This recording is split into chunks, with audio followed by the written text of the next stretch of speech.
마음을 지켜 인내로 결실하라. 마음을 지켜 인내로 결실하라 라는 제목으로 하나님 말씀 전하겠습니다.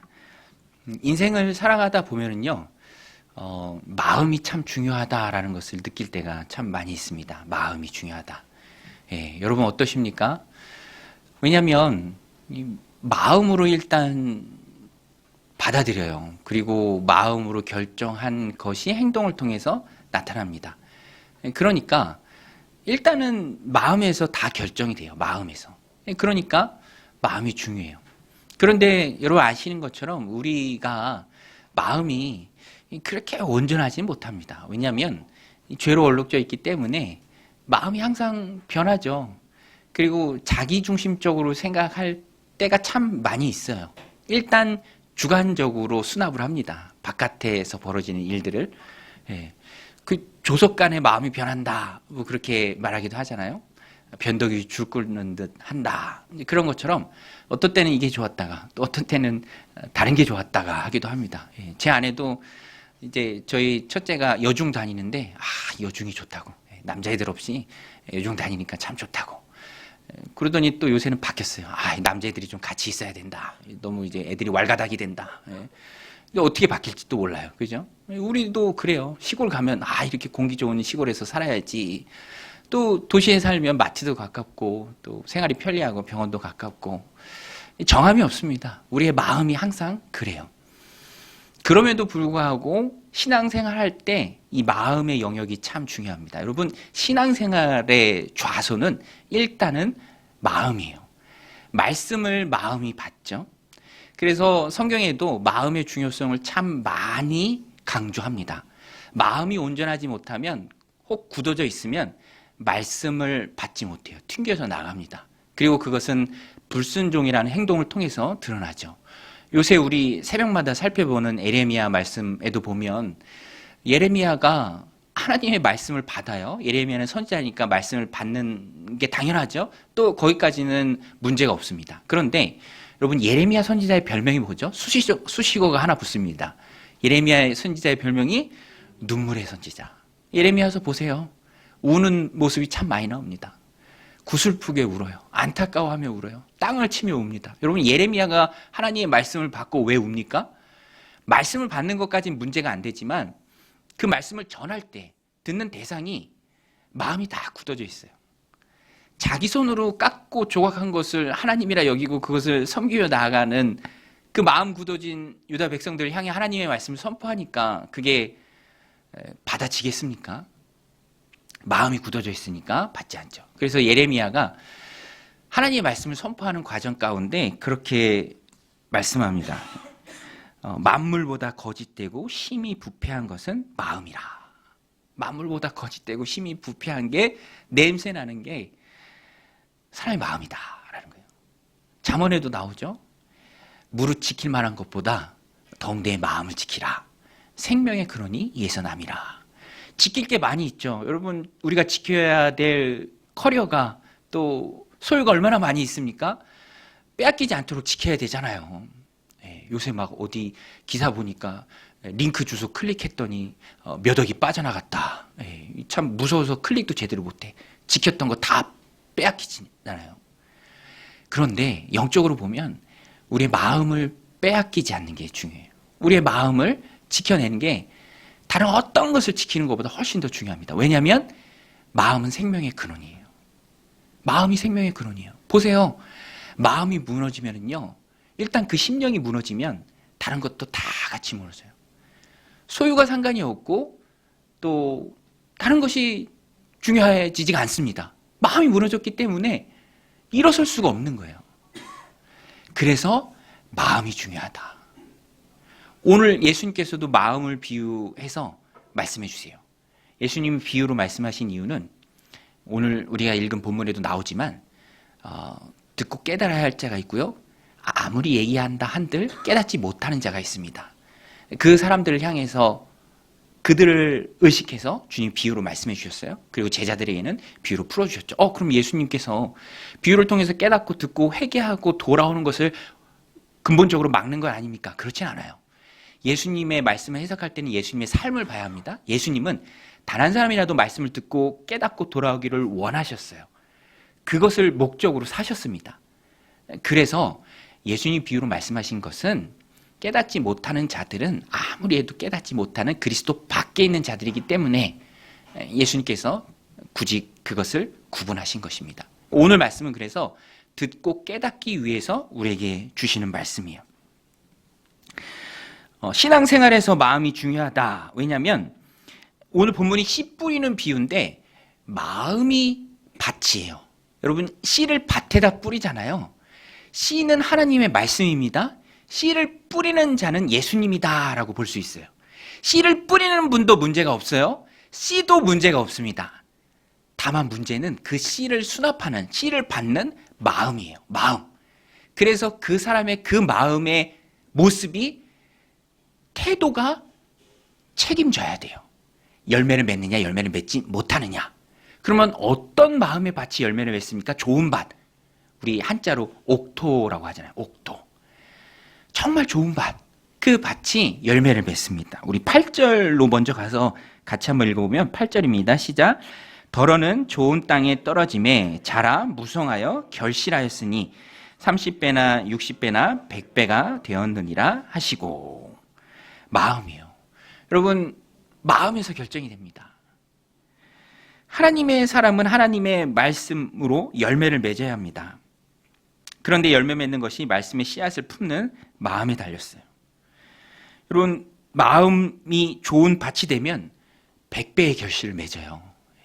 여러분, 100배의 결실을 맺길 주님의 이름으로 축원드립니다. 이게 진짜 농사 지어보면 아시잖아요. 저도 어렸을 때 부모님이 소를 키워서 밭을 엄청 크게 많이 빌려서 거기에 다 옥수수를 심어요. 그러면 그거를 8월에 수확해서 엔슬레지, 소들이 먹는 김치예요. 그거 하면 진짜 힘든데 요새는 안 하죠.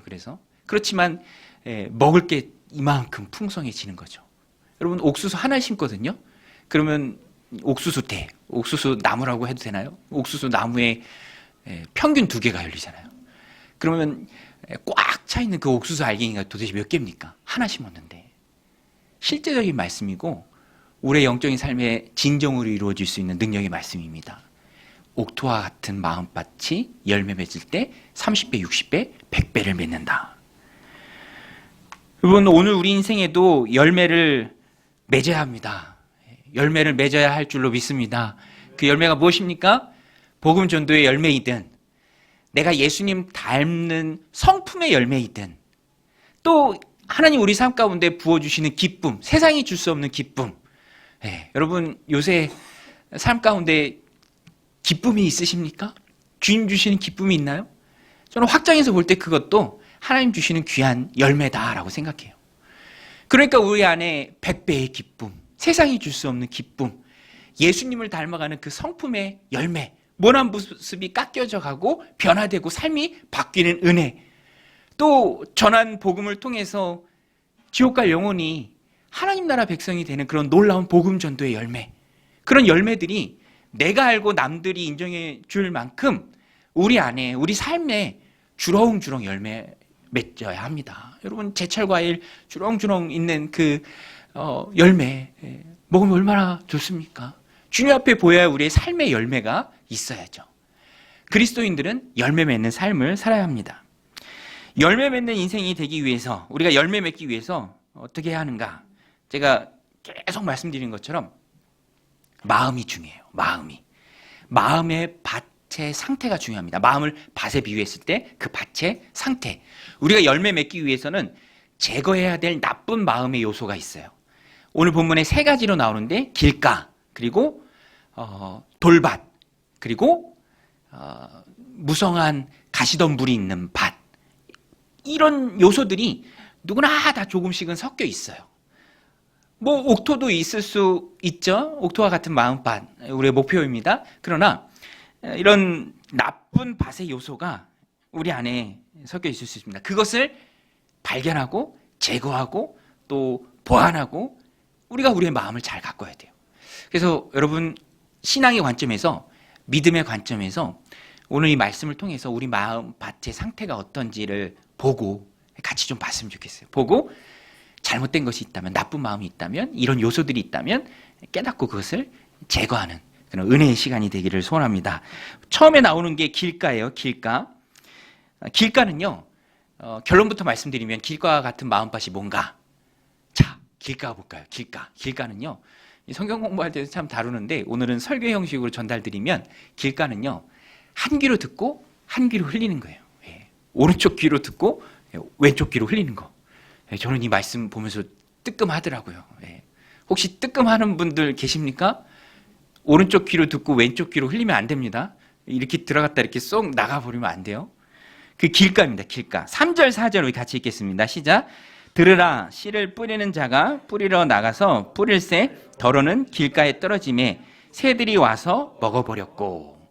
여러분, 이스라엘은요, 이 갈릴리 호수를 통해서 어업도 많이 있었지만 그 주변에 밭들도 많이 있어요. 아마 예수님께서 그 지역에서 파종하는 농부들을 보시면서 아마 이 비유를 해주셨던 것 같아요. 그 비유 속으로 들어가서 이 비유에 나오는 길가는요, 지금도 이제 농사 짓는 분들은 다 아세요. 저도 이제 어려서 되게 많이 해서 잘 알아요. 밭에서 길가는 뭐냐면 농부들이 일하기 위해서 자꾸 드나들어. 그쵸, 밭을. 그러면 가로로 세로로 나 있는 농로예요, 농로. 아시죠? 자꾸 발 받고 다니니까 다져져서 반질반질해요. 거기는 잡초도 없어. 누가 봐도 길이야. 그러나 밭 안에 있어요. 파종하는 농부들이 바람의 힘으로 씨를 파종할 때 어떤 씨는 길가에 떨어진다라는 거예요. 여러분, 길가에 떨어지면 뭐가 문제입니까? 씨가 길가에 떨어지면 뭐가 문제죠? 딱딱해서 씨가 거기를 파고들 수가 없어요. 얼마나 많이 밟고 다녀서 반질반질해졌습니까? 그리고 더 큰 문제는 그것이 노출이 돼요. 그냥 이렇게 보여요. 그러면 여러 평행 본문에서도 말씀하고 있는데 새들이 그것을 쪼아 먹습니다. 여러분, 길가와 같은 밭은요, 씨가 심길 수 있는 밭이 아니고 새들이 쪼아 먹기 좋은 밭이에요. 딱딱한데 씨가 그대로 노출돼서 드러나 있으니까 얼마나 그것을 편안하게 쪼아 먹겠습니까? 지금으로 말하면 길가와 같은 마음밭은 한 귀로 듣고 한 귀로 흘리는 거예요. 그래서 우리의 마음밭이 길가와 같은 요소가 있다면 여러분, 우리는요, 우리의 마음을 활짝 열고 말씀을 받아야 돼요. 말씀을 내게 주시는 하나님의 음성으로 들어야 합니다. 우리 한번 따라서 할게요. 말씀은 내게 주시는 말씀이다. 예. 여러분, 내게 주시는 말씀으로 받기를 주님의 이름으로 축원드립니다. 예. 제가 전에도 말씀드렸잖아요. 오늘 말씀 김 집사가 꼭 들어야 되는데, 이 집사님이 꼭 들어야 되는데, 그죠? 예. 아니에요. 내게 주시는 말씀입니다. 내게 주시는 말씀. 우리 지난번 젊은이 수련회 할 때 강사 목사님이 참 마음에 와닿는 표현이에요. 배우자를 위해서 기도할 때, 그렇죠? 예, 배우자를 위해서 기도할 때, 그렇죠? 우리 배우자를 위해서 결혼 안 하신 분들 기도해야 되잖아요. 근데 막 키는 180, 그죠? 예, 연봉 얼마 이상, 11조 1,000만 원 하는 사람, 다 욕심일 수 있고요. 우리 강사 목사님 그런 얘기 하더라고요. 그렇게 기도할 수 있지만 내가 기도하는 그분한테 내가 합당한 사람이 되도록 나를 위해서 기도하는 것을 잊지 마라. 자기 욕심만 다 얘기해 놓고 뭐 얼굴은 장동건 뭐 그죠? 막 혈액형까지 다 기도하고 그럼 자기가 거기에 맞는 사람이 되는 노력도 하고 기도도 해야 되잖아요. 내게 해주시는 말씀입니다. 변화의 초점은 나에게 두어야 돼요. 마음 문을 여는 게 바로 그거예요. 제가 상가에 학원 운영하시는 분 한 번은 이렇게 계기가 돼서 기회가 닿아서 예수영전 모임을 해줄 일이 있었는데요. 이분이 보니까 어떤 연유에서는 모르겠는데 마음 문이 활짝 열려 있더라고요. 마음 문이. 그래서 하는 말마다 다 고개 끄덕이면서 받아요. 내가 죄인이래요. 죄가 있대요. 그리고 영접 기도할 때 초청하니까 이렇게 하는 게, 입으로 고백하는 게 예수님 믿는 시작이라면 나는 그거 하겠다 라면서 고백을 해요. 마음이 열려 있는 거죠. 여러분, 마음이 열려 있을 때 말씀의 씨앗이 들어옵니다. 딱딱하면 튕겨져 내릴 수밖에 없어요. 그리고 그것은 씨를 뿌린 농부의 기대와는 전혀 다르게 바로 마귀의 밥이 돼요. 여러분, 우리 안에 성령님이 계시기에 우리 10년 가운데 마귀가 내주하지 못해요. 여러분, 우리 안에 성령님이 계신 줄 믿습니다. 성령과 마귀가 동시에 있을 수 없죠. 그래서 예수 믿는 분한테 귀신을 쫓아낼 일 없어요. 귀신 들어가지 못하니까. 그런데 우리가 잊지 말아야 될 것이 우리의 머릿속을 완전 회짓고 다니는 게 바로 마귀예요. 온갖 쓸데없는 생각들을 다 주입합니다. 그리고 하나님의 말씀이 심겨지지 않았을 때 그것을 홀랑 뺏어가 버려요. 언제 들은지 기억도 안 나요. 그래서 말씀을 받을 때 마음문을 열어야 하고요. 두 번째가 감동이 올 때 바로 헌신해야 돼요. 감동이 오는 그 순간이 지나쳐버리고 나면 언제 그랬냐 싶을 정도로 말씀은 휘발성을 떼어요. 마귀 때문에 그래요. 홀랑 집어가 버리니까. 그래서 감동이 올 때 헌신하자. 그래서 한 달에 한 번씩 그 메모지 넣어드리는 이유가 말씀을 들을 때 혹 감동이 있으면 적으라는 거예요. 뭐 적든지 노트에 메모를 하든지 어떤 방법을 동원해서라도 그것이 날아가지 않도록. 날아가지 않도록. 적자생존이라고 하잖아요. 적자생존. 1부에도 안 웃고 2부에도 안 웃고. 그죠? 적어야 돼요. 다 날아간다니까요. 언제 그랬냐? 오늘 말씀 듣고 은혜가 돼도 제가 장담합니다. 화요일 되면 금방 날아가 버려요. 적어도 월요일까지는 기억하고 있어야 돼. 그죠? 그래서 적고 기억에 남기고 실천할 것을 해야 돼요. 해야 돼요. 안 그러면 다 날아가 버립니다. 그것이 내 마음밭의 길과 같은 것을 이제 제거하는 방법이고요. 두 번째는 돌밭입니다. 돌밭. 돌밭의 요소를 제거하기 위해서는요, 돌밭에 떨어진 씨가 어떻게 되는지를 보면 압니다. 마음에서 돌밭의 요소를 제거하기 위해서는 마음으로 받은 그 하나님의 말씀이 뿌리를 잘 내릴 수 있는 작업을 해야 돼요. 왜 그런가? 돌밭은 딱딱하지는 않아요. 흙이 있습니다. 그러나 조그만 흙으로 덮여 있고 그 밑에는 돌이에요. 씨가 심겨지긴 해요. 소복이 심겨지긴 해요. 뿌리도 내리긴 합니다. 그러나 많이 내리지 못해요. 왜? 밑에 돌이 있으니까. 돌이 있으니까 못 내려가는 거예요.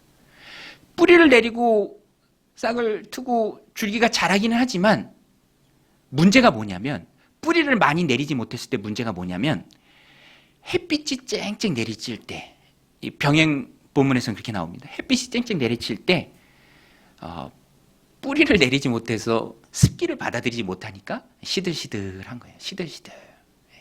우리 나무 식물 키워도 물 주는 거 깜빡하면은 시들시들 하잖아요. 우리 16절 17절 같이 읽겠습니다. 16절 17절 시작. 또 이와 같이 돌밭에 뿌려졌다는 것은 이들을 가리킴이니 곧 말씀을 들을 때에 즉시 기쁨으로 받으나 그 속에 뿌리가 없어 잠깐 견디다가 말씀으로 인하여 환난이나 박해가 일어나는 때에는 곧 넘어지는 자요. 여러분, 돌밭을 예로 들을 때 뿌리가 중요한 이유가 평상시에는 괜찮아요. 평상시에는 괜찮아요. 우리 마태복음 7장에서도 그 비유 나오잖아요.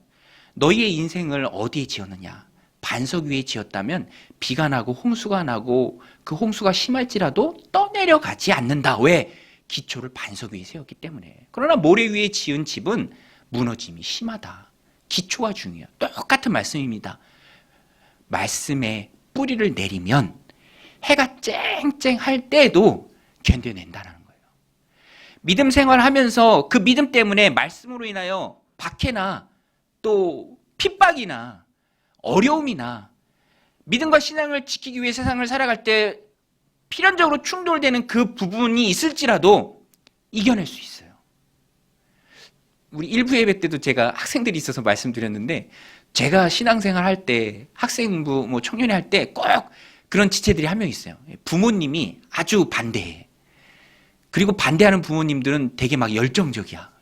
성경책 찍고 막 불사르고 막 집으로 쫓아와서 교회로 쫓아와서 머리끄댕이 잡아가고 막, 그러면서도 핍박 속에서도 신앙생활 해가는 그런 누님들이 있었어요. 견딜 수 있고 이겨낼 수 있는 이유가 무엇입니까? 믿음과 신앙의 뿌리가 있기 때문에 견뎌낸다라는 거예요. 뿌리가 있기 때문에. 말씀에 나오잖아요. 그 속에 뿌리가 없어 잠깐 견디다가 말씀을 인하여 환난이나 박해가 일어나는 때에는 곧 넘어지는 자요. 처음 믿을 때는 막 찬양하면서 막 손들고 눈물 흘리고 뭐 다 하지만 열심히 할 것 같은 모습이 있지만 그 믿음의 그 신앙의 뿌리가 없으면 말씀으로 인한 박해가 찾아올 때 견디지 못하고 쓰러질 수밖에 없어요. 그래서 저는 신앙생활 시작하시는 분들도 예수영전 모임하고 적어도 생명의 삶 13조 과정은 마쳐야 그분을 향한 약간 안도하는 마음이 있어요. 왜냐하면 삶 공부가, 성경 공부가 우리 교회에서는 삶 공부라고 합니다. 왜냐하면 성경으로 지식만 많아져도 그 의미가 없거든요. 예수님 제자가 아니야. 그냥 학자일 뿐이지. 오히려 더 막 꼬장꼬장해, 깐깐하고 자기가 막 지식 있다고 막 정죄하고 그러면 의미가 없잖아요. 그래서 우리는 삶 공부라고 해요. 삶이 변화되는 삶 공부. 그러면 이 말씀에 뿌리가 있기 때문에 홍수가 오고 고난이 오고 홀로 서야 될 때가 오고 또 힘든 그런 과정을 접한다고 할지라도 이겨낼 수가 있는 거예요. 이겨낼 수가. 왜냐하면 믿음의 뿌리가 있기 때문에. 여러분은 어떠십니까? 시련의 때에 많이 흔들리십니까? 그러면 뿌리를 강화해야 돼요. 뿌리는 열매 맺는데 필수적인 요소입니다. 견뎌낼 수 있는 힘이에요. 우리의 신앙이 항상 순풍에 돛달고 잔잔한 바다를 왔다 갔다 하는 거 아니잖아요. 고난도 있고요. 내가 아플 때도 있고 자녀가 아플 때도 있고 관계 속에서 어려움을 당할 때도 있고 일터에 문제가 생길 때도 있고 아주 청천연색의 다양한 시련들이 우리를 기다리고 있고 시련 총량제라고 하잖아요. 주기적으로 옵니다. 한꺼번에 올 때도 있고 어떻게 이길 건데요? 어떻게 견뎌낼 겁니까? 어떻게 넘어지지 않고 버틸 수 있습니까? 뿌리예요, 뿌리. 홀로 설 수 있어야 합니다. 그 하용조 목사님이, 돌아가신 하용조 목사님이 전에 책에 그런 글을 썼어요. 면허 따고 얼마 안 돼서 바로 이제 차를 몰고 도로로 나왔는데, 그러니까 잔뜩 긴장이 되잖아요. 이렇게 운전하다 보면 이렇게 하고 그냥 계속 앞만 보고 그러는 분들이 있잖아요. 초보 운전. 예. 그런데 가뜩이나 긴장하면서 운전하고 있는데 뒤에서 경찰차가 따라오는 거예요. 그러면서 깜빡깜빡 하면서 길가에 차 세우라고. 그게 얼마나 더 당황스러워요. 초보 운전인데. 조심조심해서 길가에 차를 세웠는데 경찰관이 오더니, 교통경찰관이 오더니 별건 아니에요. 그렇게 얘기하더래요. 선생님, 밤에 운행하실 때는 라이트를 켜셔야 됩니다. 선생님 라이트를 안 켜셨어요. 이렇게 얘기하더래요. 지금 막 오토로 해놓으면 저절로 켜지는 이 기술로 다 커버가 되는데 예전엔 그렇지 않잖아요. 켜야 되는데 안 켰다는 거예요. 그러면서 이제 다시 이제 가는데 마음에 그런 생각이 들더래요. 야, 내가 라이트를 어떻게 안 켰지? 왜 라이트를 안 켠 줄 내가 인지하지 못했지? 몰랐지? 여기까지 어떻게 운전을 하고 온 거지? 그 초보 운전 하시는 분들 가끔 백밀러 접고 사이드 밀러 접고 마트까지 가시기도 하고 막 그러잖아요. 그러면 도대체 사이드 밀러 접고 여기까지 어떻게 온 거지? 직진인가? 네, 직진만 해서 왔나? 이분도 그런 생각이 드는 거예요. 왜 내가 이 깜깜한 밤에 라이트를 켠 줄 몰랐지? 그런데 금방 답이 나오더라는 거예요. 도시니까 가로등이 환해요. 네. 뭐 여기저기서 나오는 불빛들이 있으니까 굳이 자기 라이트를 켜지 않아도 운행하는데 어려움이 없었고 몰랐던 거예요. 이걸 신앙하고 빗대서 설명을 하시는데 참 그렇구나. 여러분, 우리가 공동체 안에서 신앙생활 할 때는 신앙 좋으신 분들이 비춰주는 불빛이 있어요. 안 나오면 전화도 해주고 격려도 해주고 고민도 들어주고 관심도 가져주고 얼마나 좋아요. 굳이 내 불빛이 없어도 돼요. 근데 착각하지 말아야 돼. 아, 내가 신앙생활 잘하는구나. 아니에요. 자기 불빛이 없으면 누군가가 비춰줄 땐 가능하지만 정말 칠흑같이 어두운 그 길을 갈 때는 이게 안 된다라는 거예요. 내 불빛이 없으면 못 간다라는 거예요. 그러니까 어느 때인가는 홀로 설 수 있는 믿음의 뿌리를 내리는 작업을 내가 충실히 해야 합니다. 항상 부모님이 함께 있고 항상 믿음의 지체들이 함께 있고 항상 공동체가 함께 있는 거 아니잖아요. 어느 때는 홀로 서야 되잖아요. 홀로 서야 돼요. 자기 믿음으로 극복하고 자기 믿음으로 헤치고 나갈 수 있고 자기가 빛을 내서 비추고 찾아가야 합니다. 저도 군대 입대할 때 이제 청년 시절이 얼마나 교회가 즐거워요. 그렇죠? 너무 즐겁고 하루 종일 교회에 있고. 그런데 이제 입대하고 가서 입소대대에서 일주일쯤 지났을 때 토요일 밤에 되게 무서운 그 빨간 모자 조교분 계세요. 되게 무서워요. 훈육분대장. 예. 근데 그분이 이렇게 얘기하는 거예요. 우리들을 향해서. 야, 내일 종교행사 없다. 이렇게 얘기하는 거예요. 종교행사가 교회 가는 거거든요. 제가 얼굴이 막 울그락풀그락해지면서 와, 이거 어떻게 해야 되나. 너무 감당할 수 없이 힘든 거예요. 왜냐하면 지금까지 내 의지대로 얼마든지 교회 다닐 수 있었는데, 예배할 수 있었는데, 내 의지와 전혀 상관없이 다른 사람의 말 때문에 내 의지에 반해서 예배를 못 드린다. 야, 이게 있구나. 핍박이죠. 그래서 어떻게 해야 되지? 저분을 찾아가서 얘기해야 되나? 우리나라는 종교의 자유가 있는데 당신 뭔데 막느냐라고 얘기해야 되나? 그 무시무시한 훈육분대장 찾아가서 하나님 지금이 내가 순교할 때입니까? 찾아가야 됩니까? 그러면 또 나 때문에 우리 분대에 있는 다른 동기들이 또 피해를 입으면 어떡하나? 막 그런 오만 가지 생각이 드는 거죠. 홀로 서야 할 때가 있다라는 것입니다. 그러기 위해서 우리는 믿음의 뿌리를 내릴 수 있어야 돼요. 뿌리가 있으면 단단합니다. 이겨낼 수 있어요. 저도요, 이렇게 목회 사역을 하는데 두려운 건 하나도 없어요. 왜냐? 하나님 말씀에 다 기록이 되어 있고 내가 이거다라고 붙들고 있는 하나님 주신 믿음의 신념이 있기 때문에, 그 믿음이 있기 때문에 상황은 바뀔지라도 두려워하는 마음은 단 하나도 없습니다. 확신이 있을 때 담대한 마음이 드는 거예요. 당연한 것에 대해서는 우리가 의심하지 않죠. 믿음이라는 것은 불완전한 것이, 잘 모르겠는 것이, 불확실한 것이 당연하고 확실하고 마땅해지는 과정이에요. 거기까지 가야 합니다. 그게 바로 믿음의 뿌리를 내리는 작업이죠. 여러분, 말씀에 근거한 확신으로, 믿음의 뿌리로 최종 승리하시기를 주님의 이름으로 축원드립니다. 이 세 번째 밭은 가시떨기가 무성한 밭입니다. 가시떨기가 무성한 밭. 이 밭은 세상의 염려, 재물의 유혹과 그 밖에 다른 일의 욕심이 이미 내 안에 충만히 들어와 있는 상태. 이미 내 마음을 선점하고 있는 상태. 그래서 씨가 들어가긴 하지만 이미 그런 욕심들이 커다란 그늘을 만들어놔서, 여러분, 잔디도 햇빛을 잘 받아야 무성하게 잘 자라잖아요. 나무가 있어서 햇빛을 못 받으면 비실비실해요. 틈새로 흙만 보입니다. 잔디가 못 자라요. 마찬가지로 이미 그 욕심이 커다란 나무 그늘을 만들어놨기 때문에 그 밑으로 들어간 씨가 뿌리는 조금 내릴지 모르지만, 조금 나올지는 모르지만 비실비실해서 열매 맺는 때까지 못 나가는 거예요. 아, 그래도 길가보다 낫고 돌밭보다 낫지 않습니까? 길가는 아예 그냥 씨를 집어가고 돌밭은 뿌리를 많이 못 내리지만 그래도 여기서는 자라기까지 했잖아요. 근데 그게 오해예요. 어찌됐든 이 세 가지의 나쁜 요소, 마음의 밭의 요소는 똑같아요. 열매 맺지 못하는 것은 똑같아요. 열매 맺는 신앙을 하나님 기뻐하세요. 열매 맺는 데까지 나아가야 돼요.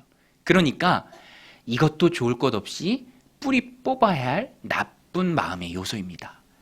세상의 재물, 욕심으로 마음이 가득한 그 상태. 비실비실할 수밖에 없어요. 말씀이 자란다 한들. 우리 18절부터 19절 같이 읽겠습니다. 시작. 또 어떤 이는 가시떨기에 뿌려진 자니 이들은 말씀을 듣기는 하되 세상의 염려와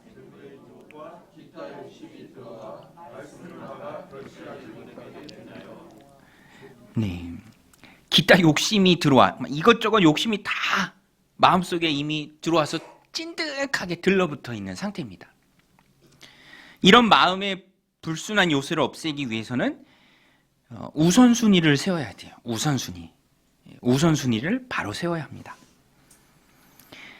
여러분, 물질이나 재물은요, 그 자체가 악한 게 아니에요. 그것은 하나님을 위해 쓰일 때는 얼마나 소중한 도구가 되는지 모릅니다. 소중한 도구예요. 돈 주면 다 해줍니다. 와서 아주 프로페셔널하게. 또 그 물질을 선교지로 흘려보냈을 때 선교사님들이,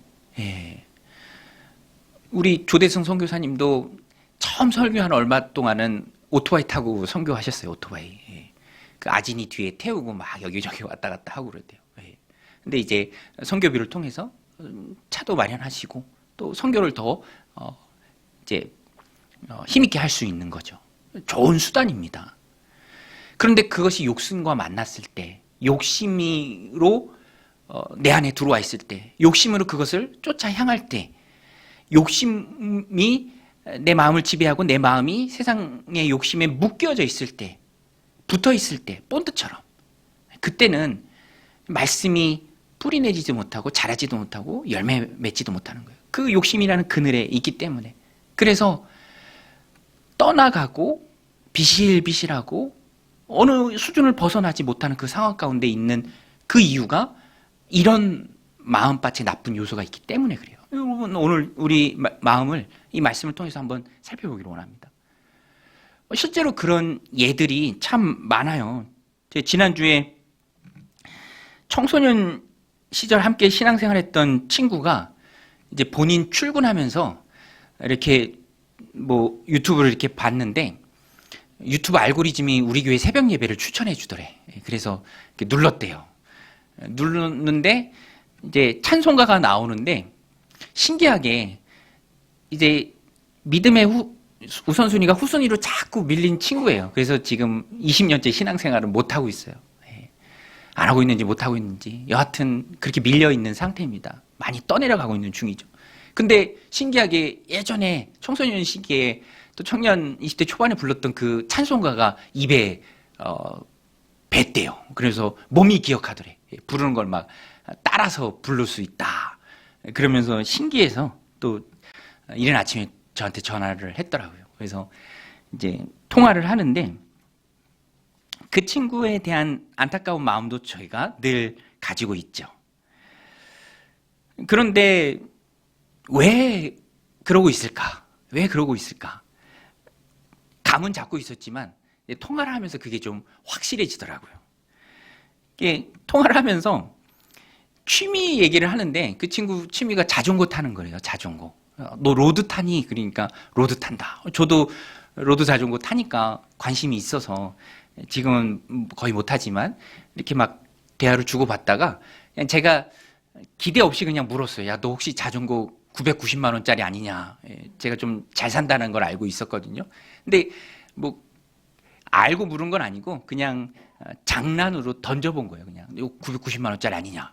근데 아니래. 990만 원짜리 아니고 자기 거 1,500만 원짜리라고 그러더라고요. 1,500만 원짜리인데 그 민트색이 아주 예쁜 거 있어요. 근데 아내랑 같이 샀대. 같이 사서 조금 할인받아서 2,500에 아내 거랑 같이 샀대.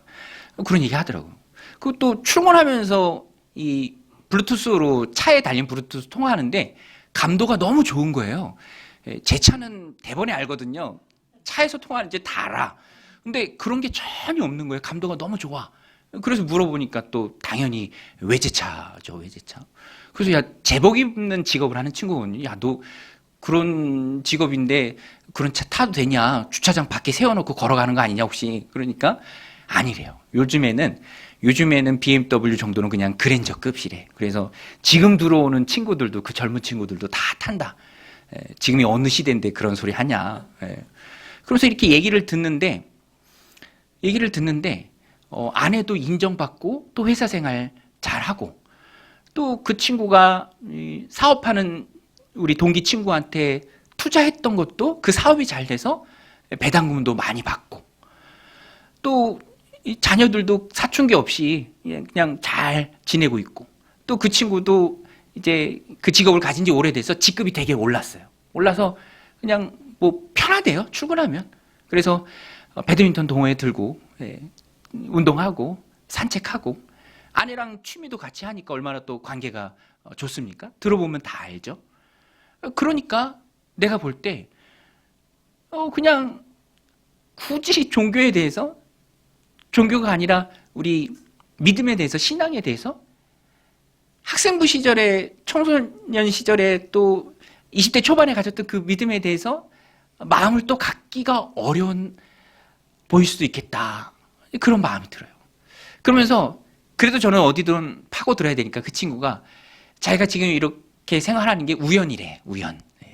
어디서 들었대. 인생은 다 우연이다. 제가 그랬죠. 야, 우연이 어딨냐. 하나님이 너 사랑하시니까 이렇게 좋은 것들로 내 삶을 채우신 것이다. 다 하나님의 섭니다.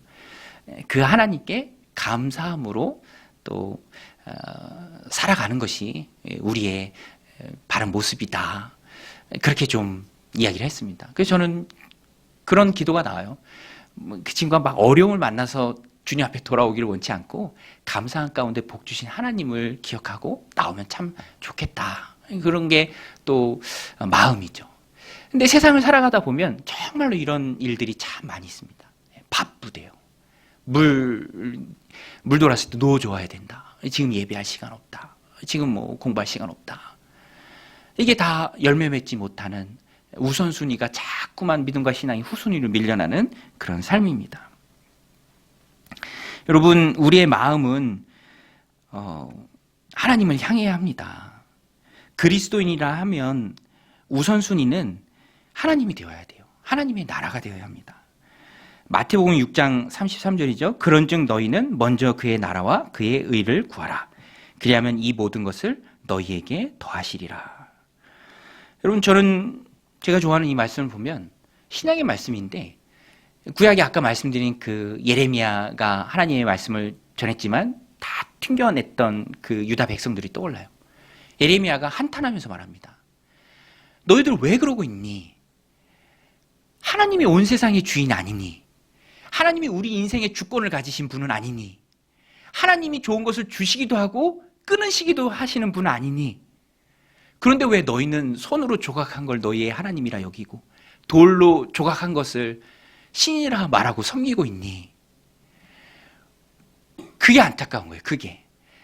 주시는 분이 하나님이시고 내 인생의 모든 운명을 손에 쥐고 계신 분이 하나님이신데, 모든 권한을 가지고 계신 분이 하나님이신데 하나님을 등지고 우상을 향하느냐?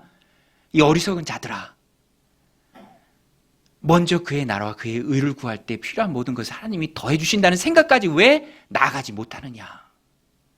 그러니까 예수님 안 믿는데 잘 되는 건 너무너무 무서운 거예요. 두려운 겁니다. 아, 예수님 안 믿어. 그죠? 근데 잘 돼. 하느님마다 잘 돼. 그 두려운 거예요. 우리는 주님을 향하는 마음을 가지고 있어야 합니다. 그것이 바로 좋은 땅이에요. 옥토, 열매 맺는 밭. 우리 20절 말씀인데요. 20절 같이 한번 읽겠습니다. 시작. 좋은 땅에 뿌려졌다는 것은 곧 말씀을 듣고 받아 30배나 60배나 100배의 결실을 하는 자니라. 저는 이 말씀이 참 중요하다라고 생각합니다. 우리가 나쁜 요소도 제거해야 돼요. 우선순위를 세우고 또 말씀 공부를 하면서 뿌리를 내리고 또 마음문 열고 내게 주신 말씀으로 받고 받을 그때에 감동되는 게 있다면 적어서 한 주일부터 실천해 내고 작은 것이라도 이런 좋은 밭이 되도록 나쁜 요소를 제거하는 것도 중요한데 또 중요한 게 우리의 마음밭을 좋은 밭으로 가꿔야죠. 좋은 밭으로. 그 방법이 저는 20절에 있다고 생각합니다. 무엇입니까? 좋은 땅에 뿌려졌다는 것은 좋은 땅이 뭐냐? 열매 맺는 땅인데 그 땅이 뭐냐? 그 땅에 뿌려졌다는 게 뭐냐? 곧 말씀을 듣고 그 다음에 뭐라고 되어 있습니까? 말씀을 듣고 받아. 말씀을 듣는 데서 그치는 것이 아니라 그것을 받는 거예요. 받는다라는 것은 인정하는 것입니다. 깊이 인정하는 거예요. 마땅하고 합당하다라고 고개를 끄덕이면서 내 삶 가운데 붙들고 실천해낼 수 있는 귀한 말씀으로 받는 거예요. 인정하는 것입니다. 그것이 바로 열매 맺는 마음밭, 좋은 마음, 옥토입니다. 말씀을 듣고 그대로 받는 것, 인정하고 깊이 받아들이는 것. 평행 본문, 이 이야기가 똑같이 나온 평행 본문 누가복음 8장 15절에 보면 이 의미를 말씀을 받는다라는 의미를 더 정확히 알 수 있는데요. 누가복음 8장 15절에 보면 좋은 땅에 있다는 것은 착하고 좋은 마음으로 말씀을 듣고 지키어 인내로 결실하는 자니라. 말씀을 듣고 지키어 인내로 결실하는 자니라. 그게 바로 좋은 땅이에요. 받고 듣고 지키어 인내로 결실하는 것. 여러분, 오늘 우리의 마음이 좋은 땅이 되어야 할 줄로 믿습니다. 그렇다면 말씀을 듣고 그 말씀을 하나님의 말씀으로 인정하고 깊이 받아들이십시오. 그리고 그것을 지키십시오. 힘들어도 인내하십시오. 그러면 결실할 줄로 믿습니다.